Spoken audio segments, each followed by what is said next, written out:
এখানে যদি তৃণমূল কংগ্রেস মিটিং করে বিজেপিকে গালাগাল দেবে, এখানে যদি কালকে বিজেপি মিটিং করে তৃণমূল কংগ্রেসকে গালাগাল দেবে। আমি আপনাদের এই বাজারে বলছি যে চোর যদি দেখতে হয়, চোর ডাকাত দেখতে ইচ্ছা করে না, যে চোরকে চুরি করলো, ডাকাতকে ডাকাতি করলো। এমনিতেই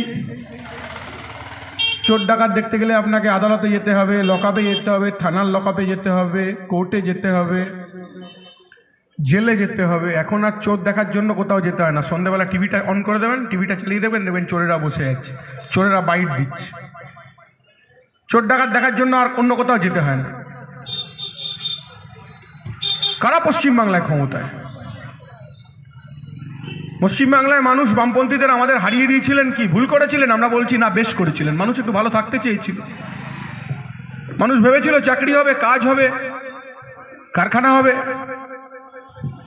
2011 সাল থেকে 2024 সাল কি না দেখলেন মুখ্যমন্ত্রীকে করতে। সানিয়া মির্জাকে টেনিস খেলা শেখাচ্ছে, অমিতাভ বচ্চনকে সেলফি তোলা শেখাচ্ছে, শাহরুখ খানকে সামারসল্ট দেওয়া শেখাচ্ছে।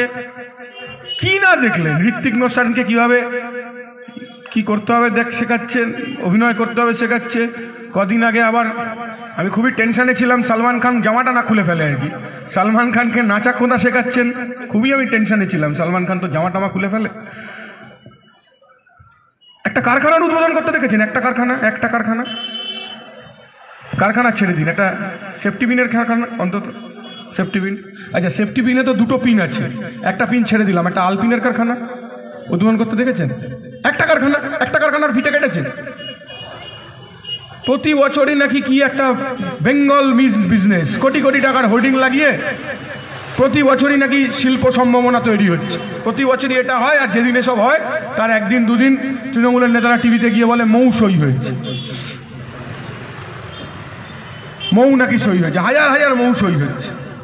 তো আমাকে এক সাংবাদিক জিজ্ঞেস করেছে, এই তো মৌ সই হলো অত। আমি বললাম, তৃণমূলের মৌ মানে কাবলিওয়ালার বউ। কাবলিওয়ালার বউ আপনি দেখতে পাবেন না কলকাতা শহরে, সেরকম তৃণমূলের মৌ আপনি শিল্প খুঁজে পাবেন। কি হচ্ছে এসব?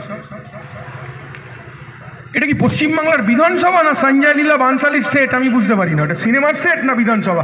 150টা লোক কালো পাঞ্জাবি পরে দাঁড় কাকের মতো দাঁড়িয়ে আছে, সামনে মমতা দাঁড়িয়ে আছে, বলছে 100 দিনের কাজের টাকা পাচ্ছি না। দাঁড়িয়ে আছে কোথায়? পশ্চিমবাংলার বিধানসভায়। টাকা দিচ্ছে না কে? বিজেপি দিল্লিতে। ওমা, তার পরের দিন 70 জন লোক, তারা আবার গেরুয়া পাঞ্জাবি পরে সেই বিধানসভায় চলে এসেছে, আবার মাথায় কলসি নিয়ে এসছে। কি না তৃণমূলের লোকেরা অপবিত্র, দুর্নীতিগ্রস্ত, তাই গঙ্গার জলে নাকি ধুয়ে দিতে হবে। আমি খুব চিন্তায় ছিলাম যে শুভেন্দুকে গঙ্গা জলে না ধুয়ে দেয়, তখন বুঝলাম না, ওটা ধৈর্য